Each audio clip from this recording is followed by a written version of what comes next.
All right. Hello, everyone. I want to thank you for being here today. We have so many people that registered. I'm so excited. I must be because we have some amazing people who are joining us today.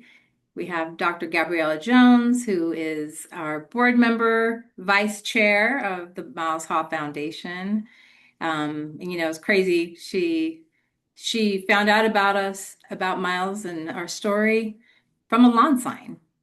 And I think that just is powerful and it says a lot about our community.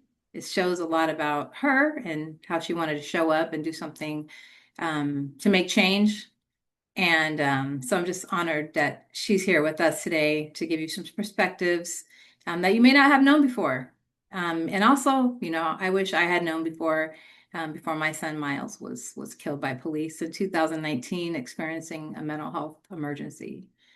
We also have Rachel Chambers, and have been so honored to meet Rachel because we're both part of the 988 Advisory Board. And something about Rachel that super impressed me was just how she always had so much to say. She had so much knowledge. Like I was just learning so much from Rachel every time we were in the same space. She just had such a perspective that I never had thought about, right? Because of her peer experience. So when, we decided, the Mouse Hall Foundation decided to do an event, I was like, we have to get these people together. Like I need Dr. Jones here. I need Rachel here. So thank you guys both for being here, the planning meetings we've had. And I'm just excited for people to be able to get to know you guys a little better. But for people who may not know me, my name's Ton Hall, and I am the mother and executive director of the Miles Hall Foundation. I'm the mother, not the mother of the Miles Hall Foundation. I'm the mother of Miles Hall. My son was 23 years old, Black male. We lived in Walnut Creek. Miles was showing signs of schizophrenia early on. Was having delusions, hallucinations, and we had been trying to get Miles care and help for years. And the system is so reactive. It's not a preventative system. And as I was navigating through this journey of like, how do we get my son help? Um, I learned that it was almost impossible if he didn't meet certain criteria, right? He had to be a danger to self, danger to others, gravely ill. And do you know what kind of barriers that is for someone like Miles who doesn't even understand that he has mental health challenges? So, um, so that's why we started the Miles Hall Foundation out of tragedy. Like, I don't want to be here today. I wake up and I still think this has to be a nightmare. This nightmare, it is a nightmare, but the reality is this nightmare is our life. It's been 7 years since Miles was shot and killed by police in Walnut Creek. And everyone says, oh, you did everything right. You did everything right. You reached out to law enforcement to let them know about your son. You took classes at NAMI, National Alliance of Mental Illness.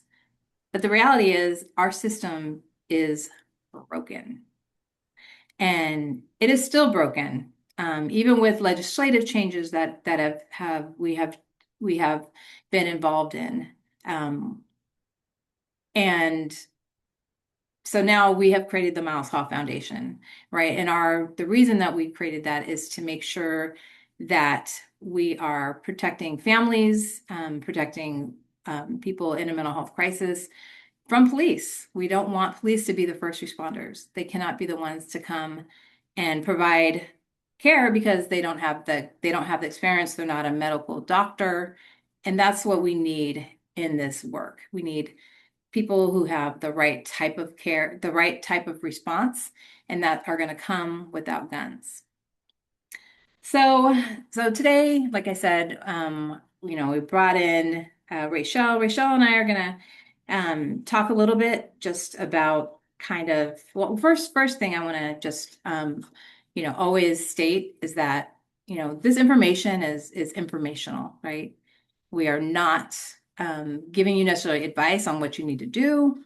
We are truly an advocacy organization, the Miles Hall Foundation. And our work is to make sure people don't know what's there because we didn't know. Because it wasn't we didn't know, we did know. We knew that there was a system that was broken, but it needed change. And so the resources that we're going to be giving you, we're going to be emailing all of you guys at the end of the evening some information um, about resources that could be helpful for you. So, and also we just want to introduce, we have Maha on the phone as well, and she's interning with us right now with the Miles Health Foundation, and we're really, really honored also to have her here and have her help. So, thank you. And I don't know, Maha, was this when we were going to do a quick poll, right? Yeah. Okay, great. So Maha's gonna just put something on the screen for you guys so you can she just has, just kind of just trying to get a pulse check on where people are to just, get to know you guys a little bit better. Of course, this is confidential and this is not something that we're tracing back to you. All right.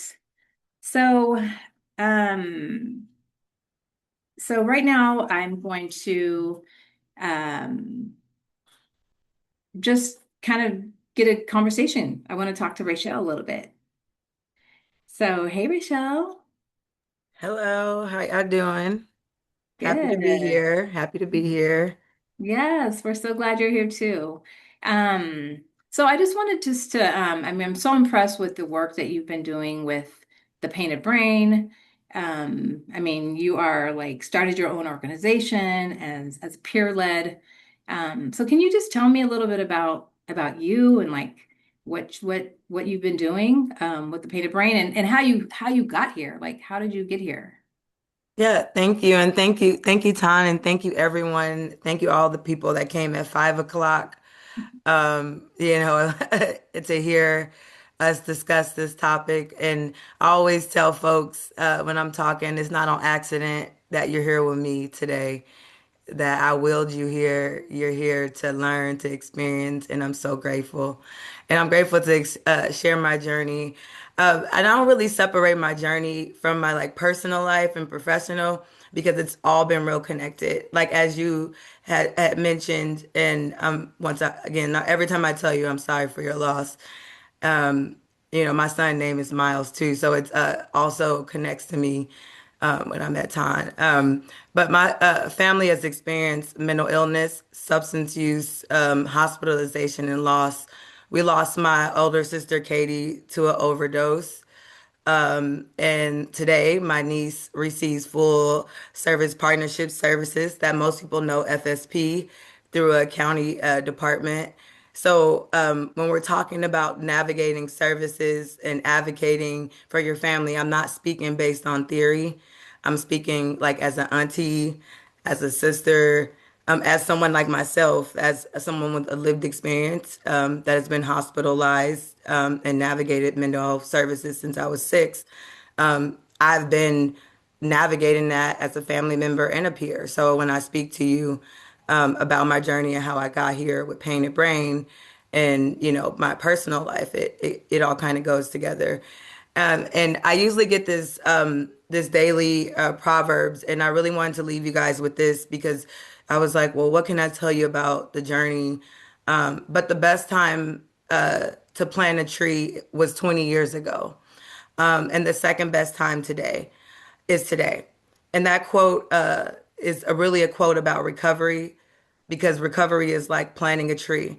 We can't change yesterday. I can't bring Katie back.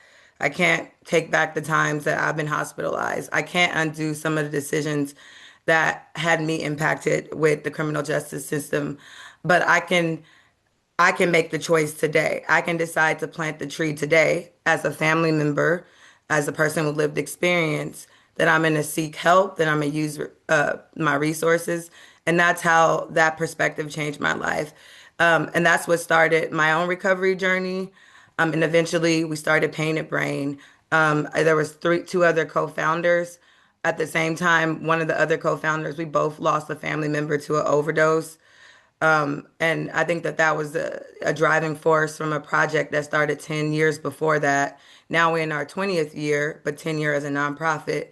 But that led us to start a peer-led behavioral health organization because I realized people just don't need treatment. They need community. They need hope. They need someone to believe in them while they're learning to believe in themselves. And that's what Painted Brain does. And that's what kind of led me here today. Wow. Well, I mean, what a journey, right? And I'm sure the That's journey is wild. is still, I mean, you're still on it, right? You're still living it as a peer. Um, wow. Well, thank you for sharing and thank you for the work that you're doing with the Painted Brain. And I see that we have several of your colleagues on the phone as well. So I want to give a shout out to them as well for making the time to be here. Um, with as far as being a peer, I know that your work, I mean the name, right, Painted Brain. So you must be doing that has to do with art, right, and advocacy as well. Yes. So we utilize art as a medium. Like so me and the co-founders, he's a therapist and I was like, I'm a collector. I do not know how to draw. But when we started the project, we learned that individuals with autism, individuals that were experiencing hallucinations, when you would just put a piece of paper and a pencil, like art was the universal language. And we created, like, I feel like we were the uncool kids that became cool. We started as a magazine, just like taking the stigma, trying to take the stigma away or just show that living with the mental illness, you could thrive. You can utilize art. So we have programs now. So folks that are getting out of jail in LA County, if you're getting out of a hospital, you can go to our arts and empathy program, get an artist internship and exhibit your work. And it leads to that's how we get you in. So then we got workforce stuff, we got treatment, we got all kind of stuff. So art is the medium, and I think it works pretty well in our practice. And it's so many Yeah. ways to express it. Yeah, I mean, for me, like, as far as the Miles Hoff Foundation, Miles, I mean, let's talk about Miles. Miles was bright, right? He was amazing. He was an artist. He made his own beats and he was into music and he was self-taught, right? He learned how to play the piano. So when I hear like the art, that's important. Like, and that has been a big factor in our work. Like we partnered with like Hip Hop for Change in Oakland and did work with the Antioch School District. And we did this whole hip hop thing that had to do with mental health. So I love that you guys are doing the Painted Brain because like it's not, I mean, it's bringing that art into mental health. And I think for me, it seems like so many people aren't are don't normalizing it, right? Like I feel like when you think of mental health, like people don't necessarily want therapy, right? But if you can go to a different angle and use art, it's a different way to release. So I see the value in it, and it's been a big part of the Miles Hall Foundation. That's So, beautiful. yeah. So I'm also curious, Rachel. I mean, I think people really want to know, like what appear. I mean, I want to know, this is something that you guys offer for your organization, um, that you guys have medical peer support specialists.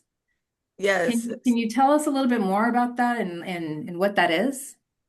yes. I'm okay. So this is like unreal that you're even like surreal, like asking this question 10 years, like 10 years ago, it was like us just trying to figure out like how we can utilize our experience to help in the provision of service. But now we get to be a professionalized provision of service, which is called the peer support specialist. And for me, I'd say simply peer support is someone saying, "I've been where you are, and I'll walk beside there with you." Of course, there's billing codes and there's certifications which we offer, but it's really not. We say peers is about. It's not about people telling you what to do. It's about people helping you believe that recovery is possible. Like a peer, for example, a Medi-Cal peer support specialist might help someone make their first phone call, a mother or a father or auntie like me that was crying in the middle of the night. They might help you explain the county services. I literally cried to the head of the county departments about me trying to navigate through the services, and then I go back and tell other peers on how to do it. So, we have the secret sauce to some of that stuff. It's probably you going to an appointment with them. Are you helping them understand their options? A lot of the times, like for example, my family, my niece, when she was going through her schizophrenic episodes, she didn't really know kind of what was going on. And so luckily, I've been trained, but it would be great to have had a peer. And I think it's especially important for our BIPOC community because, as you know, as a mother that has lost a son, many of our communities experience stigma and discrimination, and the systems always weren't welcoming or hard to navigate or always weren't responsive to our needs. And sometimes people need someone to open up to with lived experience, like yourself, Ton. Um, and that's the relationship that bridges the behavioral health system. It's in substance use and it's in treatment. So basically, I'd say in short, peer support doesn't replace clinical services. It helps people access services. Okay. So it's also just to have to put it in perspective, because Miles had schizophrenia, right? And like, I think for us, it was if he had a peer or someone he could talk to that had something similar, right, then he would be able to maybe like more relate to that person, right? Yeah, when I was going through episode, I'm just since we were just being candid because I feel like sometimes me as a black person, sometimes we tell us to don't talk about this in front of folks. But Um, I had hallucinations. I've experienced, and I have a master's degree. I own a home, right? And and I need to tell you this. I had the highest level of care, and it was my faith, but it was also peer support that saved my life. There was the nights that I didn't understand the medicine when the medication had, and this really hurts my soul, but there were times I couldn't even, you know, take personal hygiene like activities because the medication made me like be so stiff. And it was, a peer named Tristan that, or Vanessa Ramos that when I called at 2 in the morning and was like, this medication has me tripping, and then it was people that told me about respites. I can't, say that it would have saved my sister, but I yeah. know that this recovery process has allowed me to have tools for people that the clinicians weren't available. And they hadn't taken the medicine. My psychiatrist said she didn't take none of those medicines.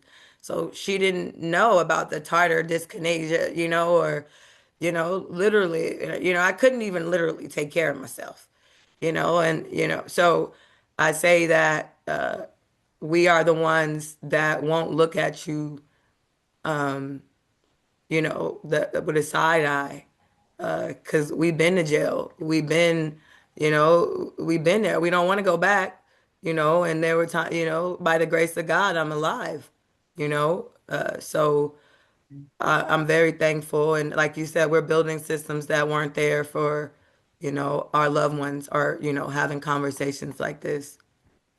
Yeah, no, thank you for sharing. I mean, I just really appreciate the work that you're doing. And also just to bring it back to this why we're doing this today, right? It's just to make sure like people don't know what to do like in a mental health emergency, right? Like it is we were having a hard time. We had called the day before Miles was killed, right? And tried to find resources, help.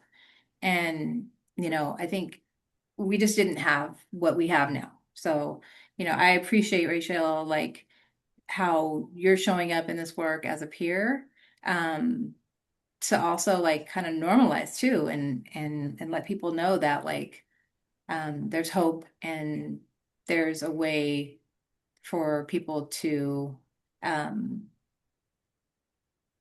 connect with themselves, right? And understand that like not everyone has the same path, right? Like, I mean, the fact that you had, you said you had delusions, right? Yeah, Yeah. I was on medication for psychosis because, you know, uh, trauma can cause, as you know, can cause a number of behavior, not that all of them, but trauma can cause a number of conditions. We don't typically like to label because I've been given 30 different labels since I was 6 and diagnosis. So I'll just describe the symptoms. And I think that, like I said, I don't, but my faith in God is the greatest.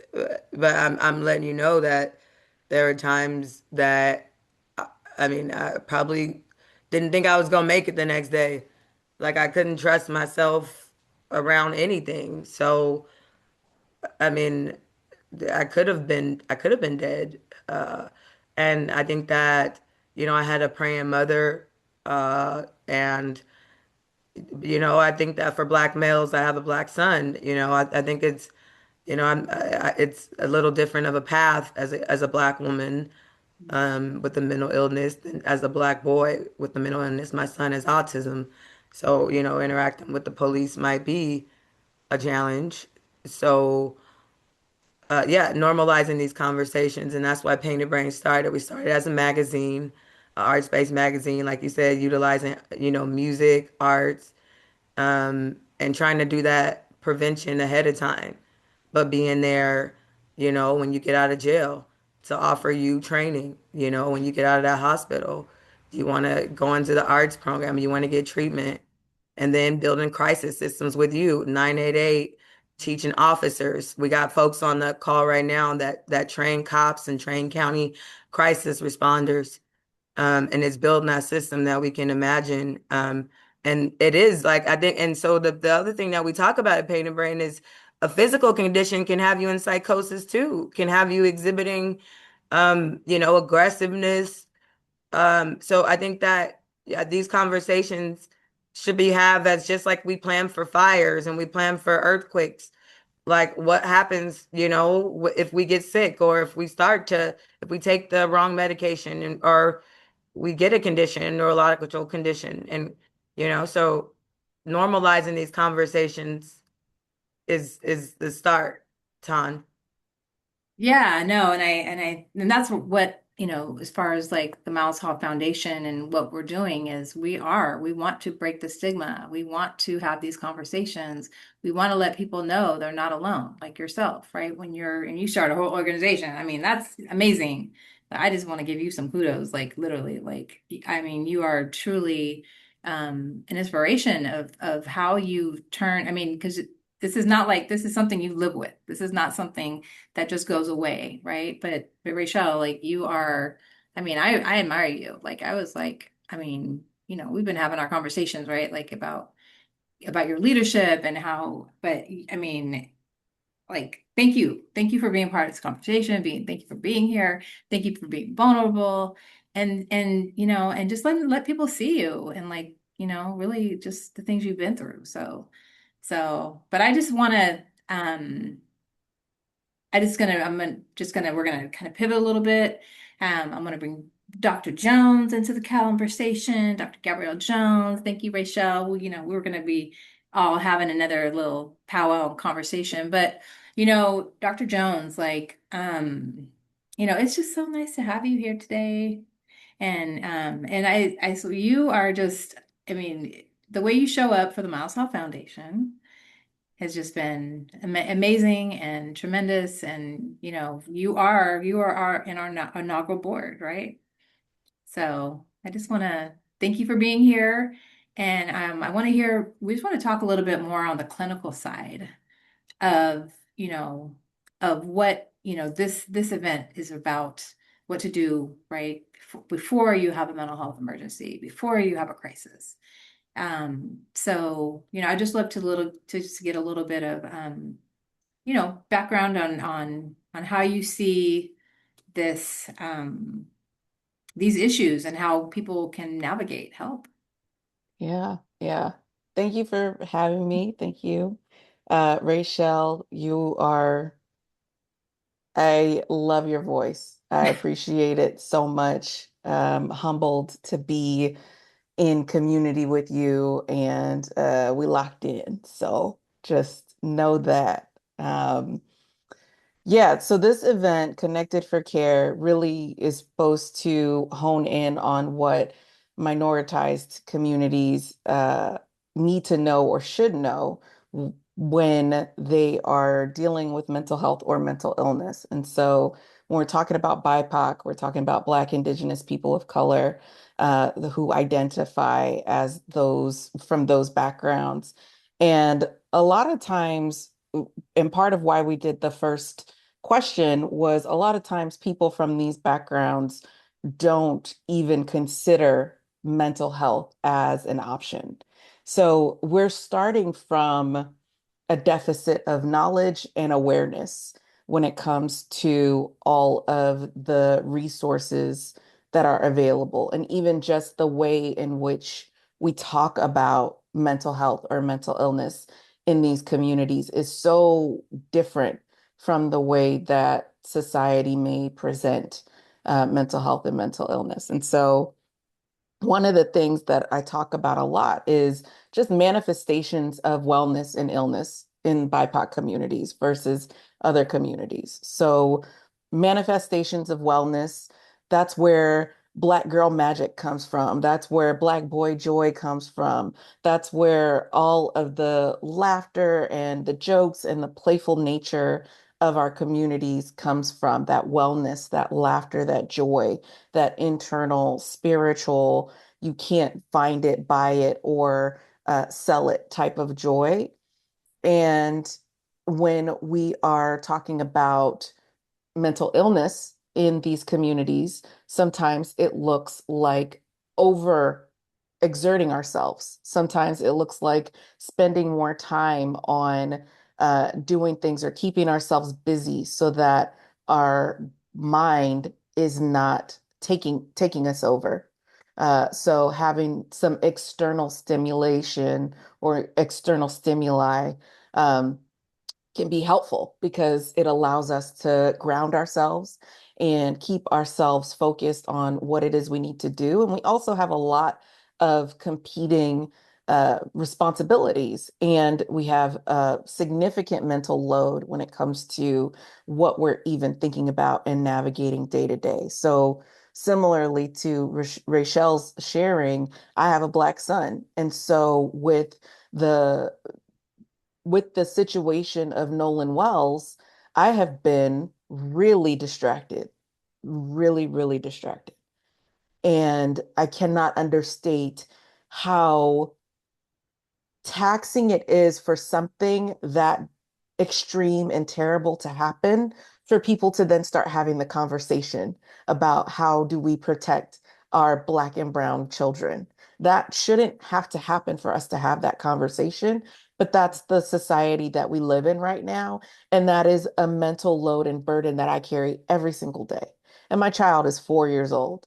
And I'm having to teach him at 4 years old that he can't be playful and scream in the house because if somebody calls the police and the police come and it's the wrong officer, he might shoot one of us. And that's not an exaggeration. And so I'm taking it back to even before mental health crises and really laying the foundation of mental wellness because I think when providers come into the space or when we're talking to people who maybe don't look like us or don't live like us, having to explain why I'm here in and of itself is a barrier.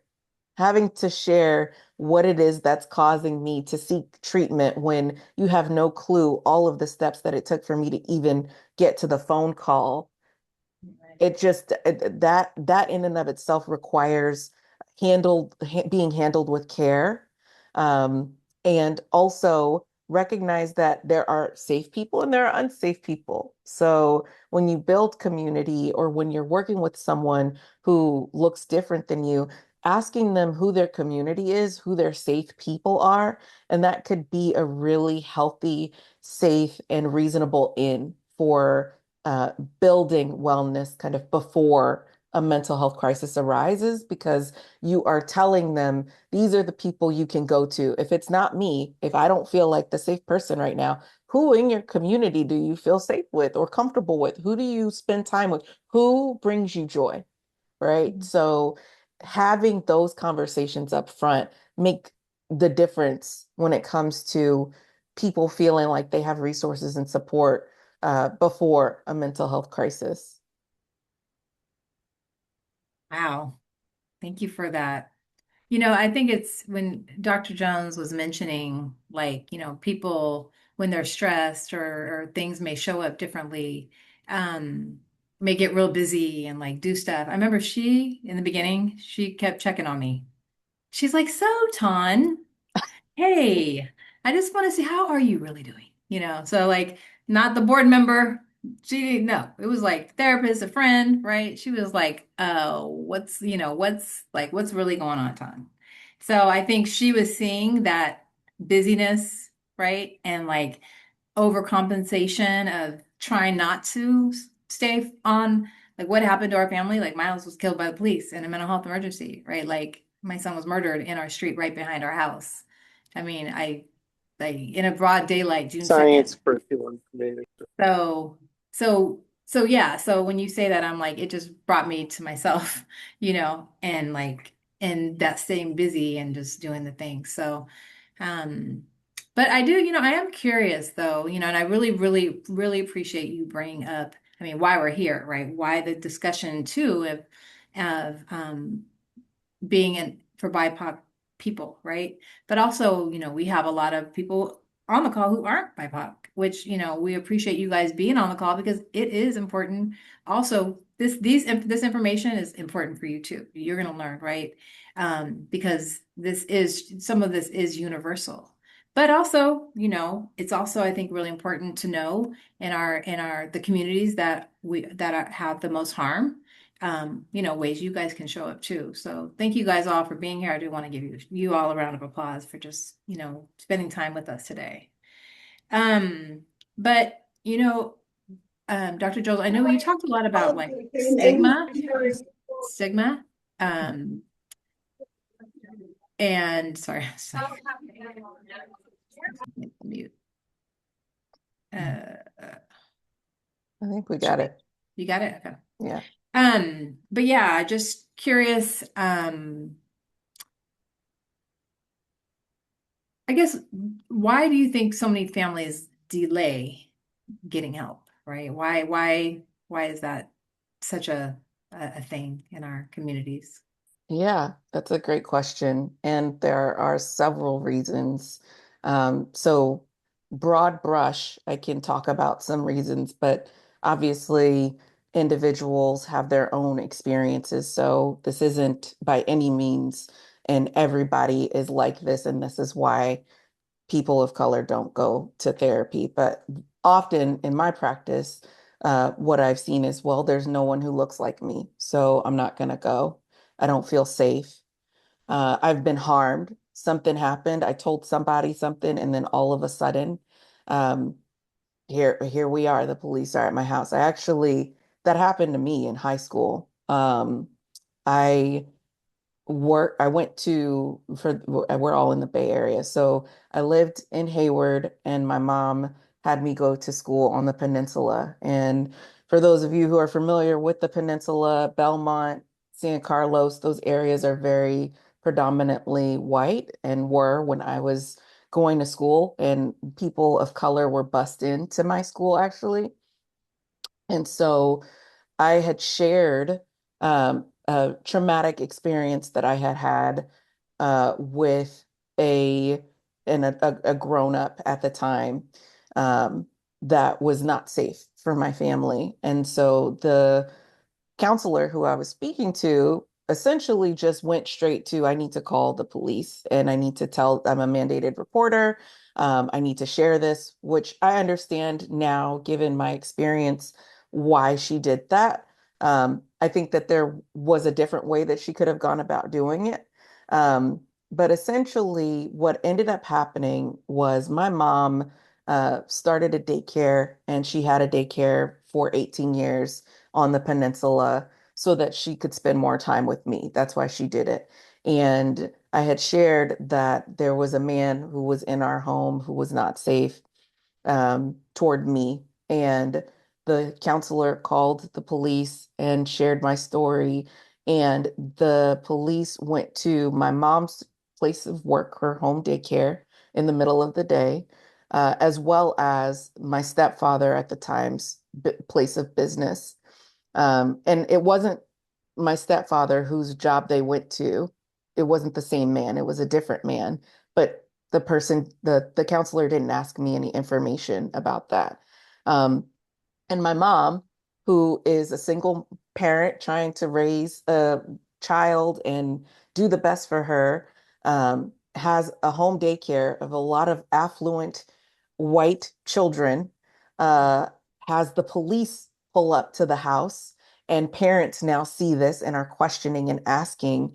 And then it blew up in my face because not only did both my stepdad, who was a safe person, and my mom, who was trying to run a business, interact with the police, but their jobs were put in jeopardy, genuine jeopardy, because of that situation. And further, it fractured my relationship with my mom because she didn't know what had happened. I hadn't told her yet. So that was another burden, and I was a teenager at the time. So actually, it took me, it's crazy to say this out loud, but it took me until graduate school to be comfortable even going to therapy myself. I did not trust the system at all. I did not think it was safe for me. I didn't know what would happen. And so I kept a lot of information to myself. And I know my story is not unique. I know there are several families and individuals who identify as BIPOC who have stories of CPS got called and they took my mom and I was in the foster system, or somebody ended up getting arrested and it wasn't the right person, or they ended up pulling my baby sister out of the home because they thought that there was something else going on, um, or they're going to take my baby away because I'm on medication that's supposed to help me with my recovery. So the reasons are endless. And I think that, as from the provider lens, we do a disservice of thinking through will, what type of impact our decision will have. And we do a very poor job of talking through it before we make the decision. And again, this is all well-meaning. Again, speaking from a provider's lens, our goal is to keep people safe. Our goal is to make sure that everyone is cared for and feels supported. But we do miss the mark, especially when it comes to BIPOC families, because we don't think through the additional implications that maybe someone from a white background wouldn't have to think about. Yeah, and I'm glad you said that because, when I saw Miles like having his mental health challenges and I wasn't sure what to do. I have a bachelor's degree in psychology. I saw that there was, bipolar, I saw schizophrenia. But when I went to NAMI, right, National Alliance of Mental Illness, they're like, oh yeah, you should call, make sure the police know who your son is, right? Yeah, that is true for most white families, right? Because there's not as much harm or, the possibilities are, I mean, people do get killed by the police everywhere, right? But people of color are killed at a much higher rate. So I think it's important I'm glad you mentioned that because that is a huge barrier. And I think that's a lot of why, the Miles Health Foundation is focusing too on culturally responsive care, right? And making sure we have resources. And that kind of segues in to our next part of our conversation is what is out there for you? What resources are there for families when they need them? Because I will tell you right now, um, we did not have those. We had no resources. I mentioned earlier we had called. I saw Miles having issues with mental health challenges. And we just so you guys all know, we're gonna have a Q&A in about probably 10, 15 minutes. So I would love for you guys to share, ask questions. Um, but for me, when I think I just lost my train of thought, but um, yeah. We're at the resources right now. Yeah, yeah. So resources, yeah. So, but for me, when we were trying to get Miles help, there was all these things that he had, there all the criteria that he needed to met to be, and when I was seeing that his delusions and hallucinations, he was knocking on doors, and you know, like we had got Miles help probably 9 months before, utilizing the police. And able to get him like hospitalization and getting him on an injectable medicine, we saw like night and day what that can do, right? So resources are important. Resources are critical. And resources are especially important um, for someone who can have medication management, right? And that's what we saw with Miles. We were able to get him help 9 months before. But unfortunately, the day before Miles was killed, seeing all the signs, the delusions, hallucinations. So we call, and I call the non-emergency line, right? Because Miles is not in an active like mental health emergency.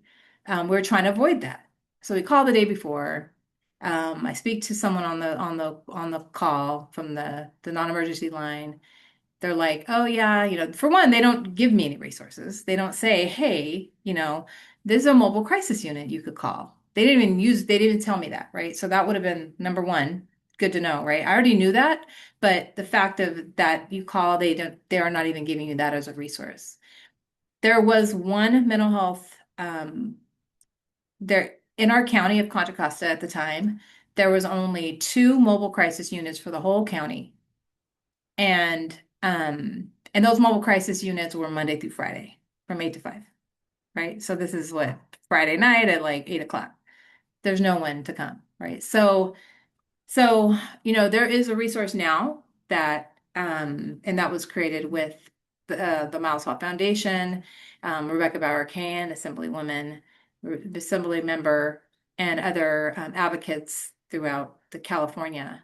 And that's called AB 988, the Miles Hall Lifeline and Suicide Prevention Act, right? So that's now a number that we want to make sure all of you guys are aware of. 988. I don't know if Dr. Jones or Rachel, you guys want to talk a little bit about 988 or what that is? Yeah, I can talk about 988. So I think you know a little bit more about me since you helped get the bill, but from a layman perspective, being on the policy side of it, and supporting like my niece, who I told to call 988 recently, um, I see it as a resource that a non-emergency resource if you're experiencing suicide ideations or, you know, it's a non-emergency line. You know, if you're having an emergency, call 911. If you so choose to, but I recommend that you try to call 988. And my niece recently called it and she was feeling lonely and suicidal, and she said that they were able to talk with her, and she's already in FSP, so um but and I think that that's why the importance of community-based resources. So having the crisis continuum, when I teach about the continuum, the 988 is a part of, a phone number that you can call. Um, and it's a network. So it's if you don't get someone in California, you're gonna get someone. Someone will answer the phone across the world. And Tan has led, a part of that and making sure that it's a part of a nationwide network. So I think that that's as much as I know from, and there's, peers and then there's the warm line as well. That's the Yeah. ones that are run by peers. for folks needing resources as well. I don't know if Dr. G or Ty wants to add anything about 988 from Yeah, I mean, thank you for that. I mean, I would just say, right, you not if you someone's having a heart attack, right, you call 911 because you need the medical help, right? But when someone having a mental health emergency, the shift is that we're calling a mental health provider, right? We have someone on the other line who's going to have experience and is going to be able to help. Right. So I think we just need to think about and also another, I think a big misconception about like calling 988 or you don't have to be in the worst moment of your life, right? hmm It is there to be able to help you before a crisis becomes an mm, emergency, hmm right? So for us, like we were doing that, right? When we called the day before, but there was no system in place for us. Right. So now there is 988 for people because people call me all the time. I have friends who are having, challenges with their sons and kids and like what do I do, right? Like start with 988 because at least they're going to have some resources for you. Yeah. And, I don't know. So what do you do when you call, right? Who's going to answer? Someone's going to call on the other. When you call them, call 988. There's going to be a trained counselor on the other line. Someone trained in crisis intervention, right? So that's important, right? They're there to listen. They're there to help calm the situation. They want to understand why. Is anyone in immediate danger? How can we best help you? Right? We did not have that when Miles was in a mental health emergency and he was in a crisis. He should be here today, right? The system failed him. It failed our family. Miles wanted to live. He had a bright future ahead of him. He was a kind person. Not that someone who's kind, everyone should be able to have equitable care, Yes. right? But I just say that because Miles literally would not harm like a spider, right? So then the counselor is going to be able to be on the line and find out what's going on.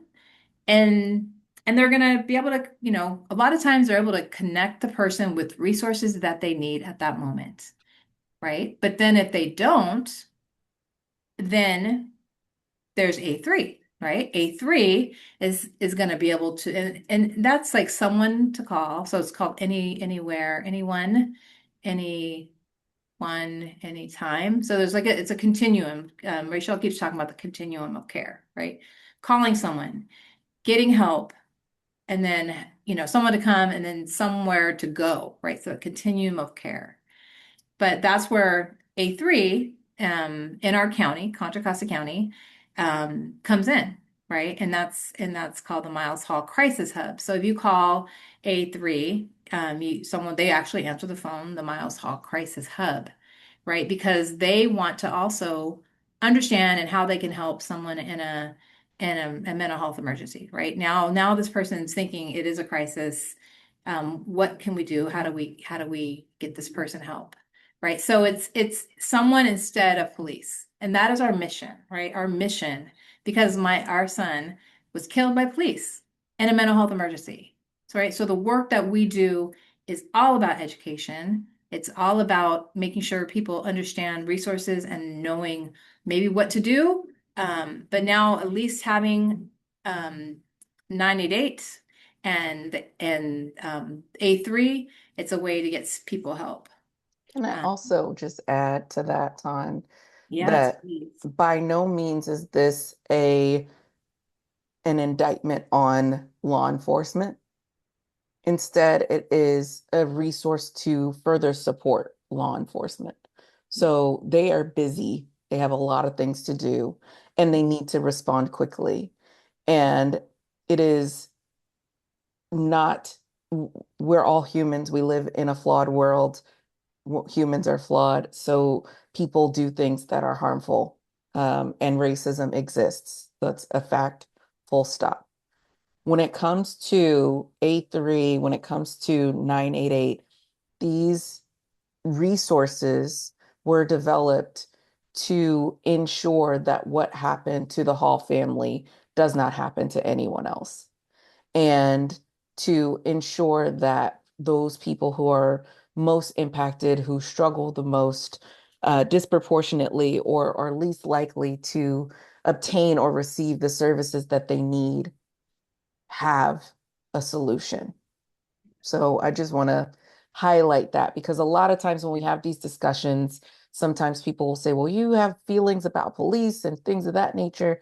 That's not the case. My whole street is full of first responders, and they know exactly where we stand when it comes to mental health and medical emergencies and or physical emergencies. Those are two very different experiences, and they need to work together, Yeah. truthfully, in tandem with one another for true healing and wellness to occur. Thank you for mentioning that. I think it is important, you know, that people are in the right lane, right? And police need to be in their lane, dealing with criminals and people who, and obviously we don't want anyone being killed by police at all in any circumstance, right? Whether they're the awful person or not, right? But I mean, mind you, Miles had a garden tool and he was running in his neighborhood in the bright sunny day in our neighborhood, right? Like, and they even knew, right, when the police were called and they came, they knew for Miles from 9 months before, and they knew he had mental health challenges, right? And they knew he had been working with the mental health officer and trying to get him help. But it didn't matter, right? And it didn't matter because the day, that he needed help, um, was unfortunately the day he was killed. And that's what we're trying to avoid. We want to avoid non-police um, when people don't need to be there and when police don't need to be there. So, so the day before we called, it would have been amazing. It would have been, Miles, it would have been a very different situation if we had an A3. Um, so we want to make sure, you guys know that. We also have, we're going to be sharing our resource directory with you guys. We'll be emailing it to you. But then there's also, it's called the Right Response Directory. And that's um, you can Google that, and Shamaha probably put that on in the chat as well, the Right Response. So it can be anywhere anywhere in the United States.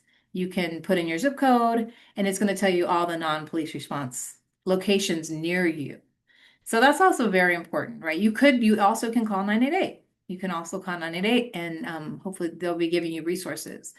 But if you are looking for a non-police response, that is another excellent way to get um, someone who's not police who's going to come and and respond. Yeah. So I don't know. Did you either of you guys have any more to add about resources? I love the resource sharing that's happening in the chat. So thank you to those of you who are putting that in there. Right. And it actually triggered a memory for me that part of why 988 was so important is because we have phone numbers for non-crisis responses, but in an emergency or in a mental flooding where you are not able to think or go to a computer or Google on your phone, 988 is easy. It's something you don't have to think about. You just press those three buttons and you see it in the community. I'm seeing it more 988 signs around the various downtown areas. But thank you all. If you have other resources, feel free to share them in the chat as well.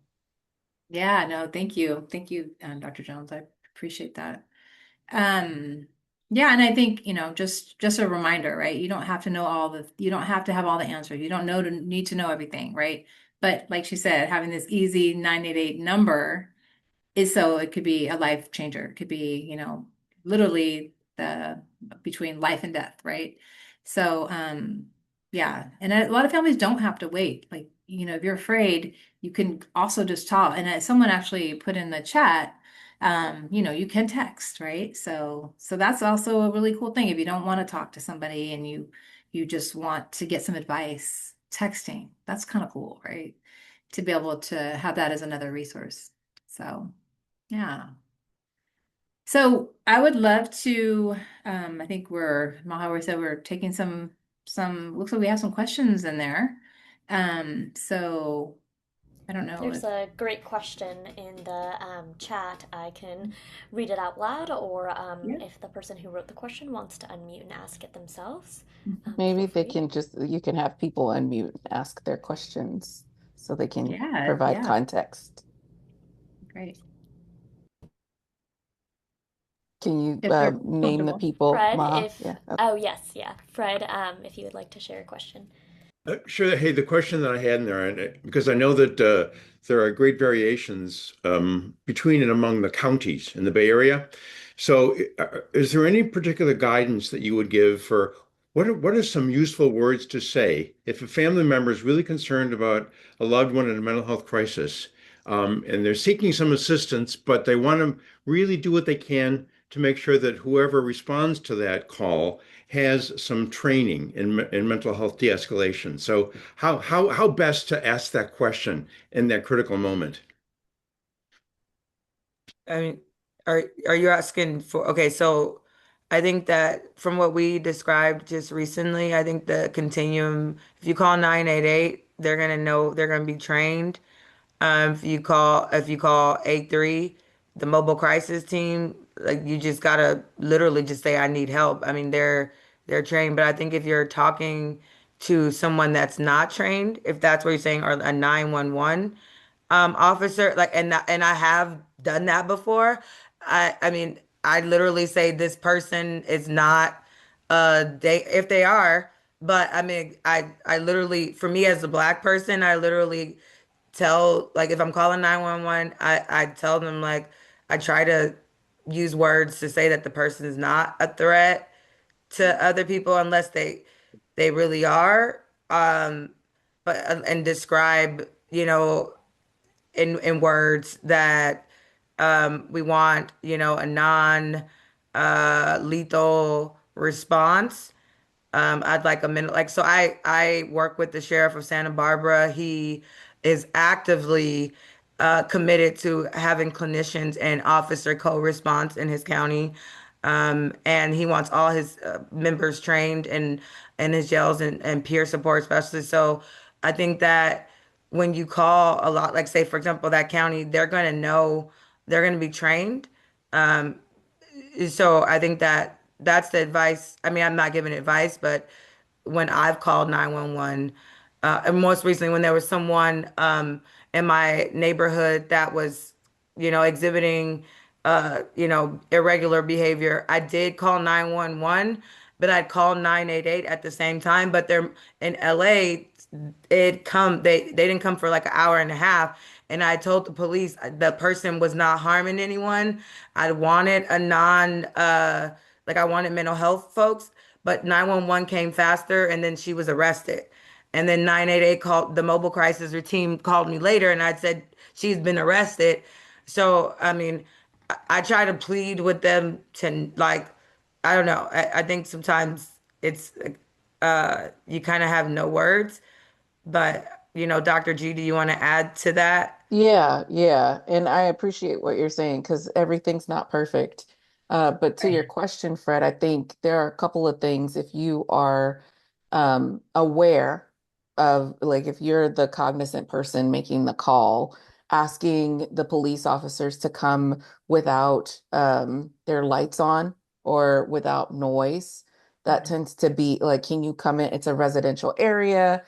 We have kids playing. Can you just make sure that your lights are off and that you're not um, loud because that can be agitating.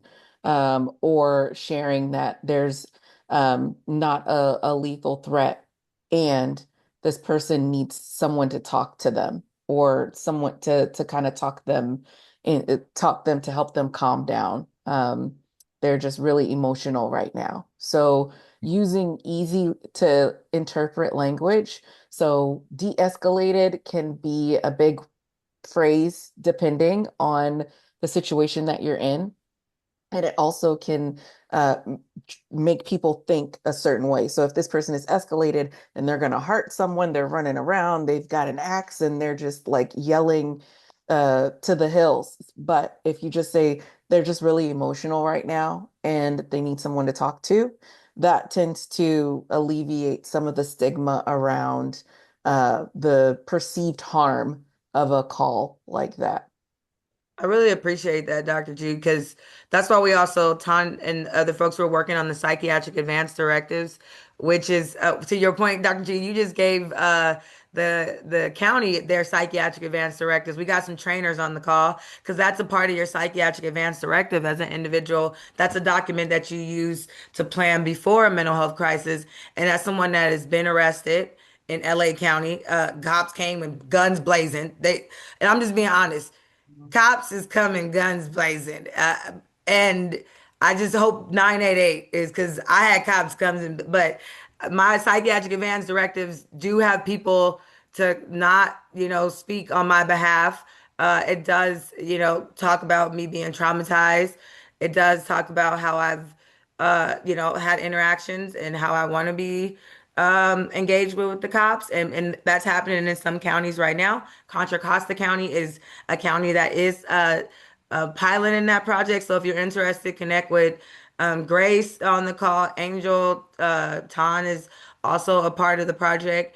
But that's a project at your county that you guys can get involved in now, that you can have a psychiatric advance directive that can give you all those preferences that Dr. G that talked about, and the cops. They're training the crisis professionals in your county right now, and in other counties like Alameda, and working with crisis professionals. So the advocacy with Mouse Hall and other folks with Painted Brain is really, like we said, building that continuum. So like you have 988, you have 883, you have the psychiatric advance directives that's happening in Contra Costa, and now we're learning language together. This is what peers do. This is how we get on the call, and this is how we learn through our lived experience, how best to navigate that. And you have a great question, Fred, um, if you need more support, Painted Brain's always available, and the Mouse Hall Foundation is as well. Yeah. Thanks. Yeah. So, yeah, Maha, was there another person you want to see if they want to share their question? I think Atari had a question. Oh, I don't Hatari. know. Yeah, he did, huh? Thank you. Yeah. Hatari, you still there?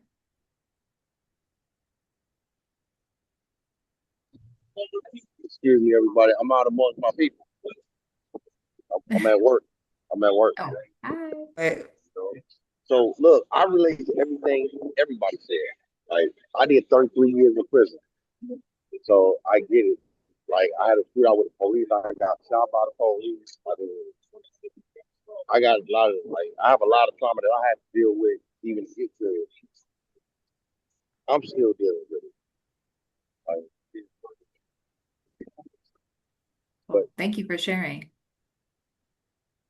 some I noticed something when I got out of prison. Like when I got out, it was at the height when everybody was feeling black. Everybody was justifying. Everybody like trying to say, "Oh no, this." And they trying to tell us how to feel about it. And I couldn't just sit back and just hear that and like watch my people get shot here and there, and everybody just talking about it. It became it's a topic now. It's not became public now. Our everyday life now. We've been telling everybody this for years and years and years and years and years. Going through something, we need help. We don't need you coming at us like this. Right. Come at us and help us. Don't come at us with guns blazing with your biases. Right. So when I got out of prison, the first thing I did, I formed my organization, the Warrior Healers Group. I'm like, look, I can't talk about it. I just got to do it. And that's it. So I just learned as much as I could possibly learn and move myself to that. And that's what I've been doing. Like, I ain't where I'm supposed to be, but I'm where I need to be right now in this moment. When I'm out here right now, I'm amongst my people right now. Like literally, I'm out here amongst the people. This is trauma healing. Yeah. This is real life. This is real life peer support. These little brothers out here want to make it like anybody else. But don't nobody, because everybody get in there with their bodies and what they see everybody else doing, but you can see what this little brother doing. See them little tiny things that he do. See them little bitty decisions he's making. They don't never see that though. So my thing, I'm like, okay, I can't talk about it no more. I got to do something, and so that's what I'm doing. Period. I can't say like, and I love that y'all even start talking about this. This is a beautiful thing to me to hear even people like that give a fuck about what we going through. And Right. yeah, I'm really from the streets. I'm really one of the catchers. Everybody be seeing us on the news and talking about it and all that terrible. Okay, I'm from there. But the most important thing to me is my healing. Why? Because if I heal myself, I can heal my people. So all the healing I do, I take them with me. I walk them through that shit. Thank you. I don't. So, but anyway, that's what I want to say. I apologize. Like I'm amongst my people, but I had to be here, man, because like you're talking about something that I care about, and when people get to talking about something I care about, I really need to be present because like I know this. This ain't some shit I like theorize about. This is I live it every day. You Well, know, I that's all pray to right. We God appreciate you. every day and tell him thank you. So I appreciate guys for being here and all y'all doing this. Let's do it. That's all to stay doing Well, thank you, Hatari. We appreciate you sharing and also the work you're doing in the field as a peer. So thank you again for being on. All right. So I don't know if I can probably take one last question if someone had another question or a comment or anything that you want to share.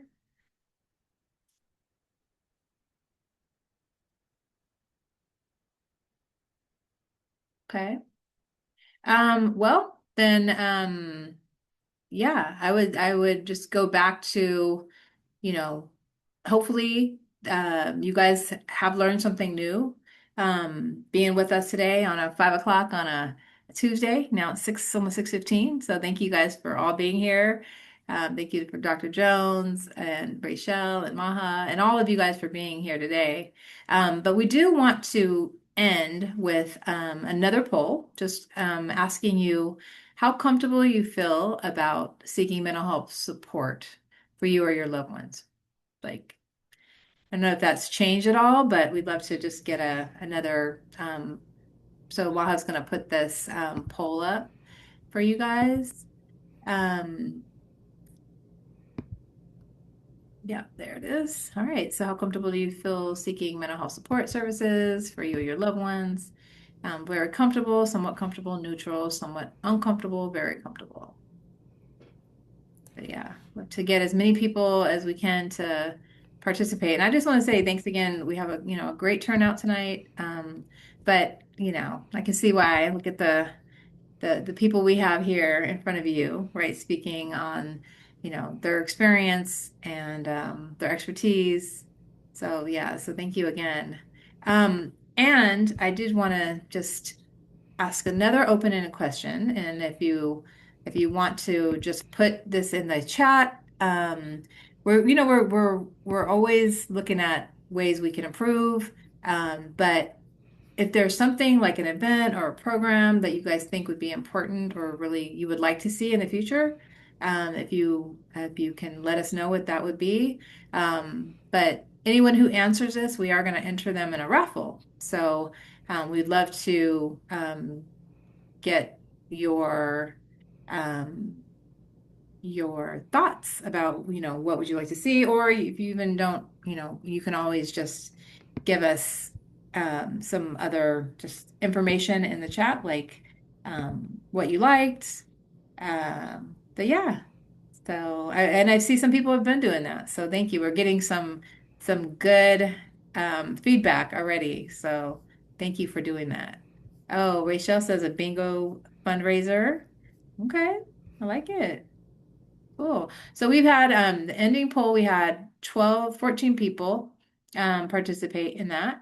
So I don't know if there's anyone else who has would like to get in on that poll, but we got 14. Where's the poll, Miss Hall? The poll should be just right on the It should be screen. right on your screen. Yeah. Do you It see it? it it goes away Oh, it once, does. yeah. So it may not be Is there it anymore. possible you can put it back up, Let please? me see. I answered all the other ones. I just Oh, want to you make sure I did? didn't miss this one. Hey, Rochelle. Hey, Okay, Miss good. Gloria, you're so sweet. I know we got Rachel having her fan club. And Dr. Jones having her fan clubs. You guys are like, hey, what's up? No, it's great. Yeah, but if, like I said, if you have we got some feedback about some things that you guys would like to do or like to have, see later, that would be great. All right. So hopefully you see the poll again. I'm Yeah, still I'm not sure looking. Okay, I'm not sure okay. how No to worries. make it pop up I again just without. want to let y'all know I'm here and present. Well, Okay. thank you. All Thank right you. now. All right. Well, I just want to thank you guys all for being here again. If you're not following us, the Miles Hall Foundation, please do. We're on all the socials, Facebook, Instagram. We also have a golf tournament. If any of you guys have golfers, September 14th. And Yes, sign me up. I golf. yes. Oh, good. Oh, yes. Yay. Okay. Yeah. So, yes. So that's Painted also Brain will have a happening. team. Oh, that's amazing. Yay. Well, wonderful. But thank you guys all again. And you guys, can definitely also donate to the Miles Hoff Foundation and also the Painted Brain, because that's how, we're able to, um, continue our work is through donations and people. But also, if you're not able to donate, spread the word, like our posts, right? Um, Volunteer. Volunteer, yes, all those things, yes. All right, you guys. Anything else anyone want to share? Okay. Well, as I always like to say when we get off a call, say his name, Miles Hall. Miles Miles Hall. Hall. Miles Hall. Miles Hall. Thank you guys all for being here today. I appreciate you. Have a good one. Bye, everyone. Bye, everyone.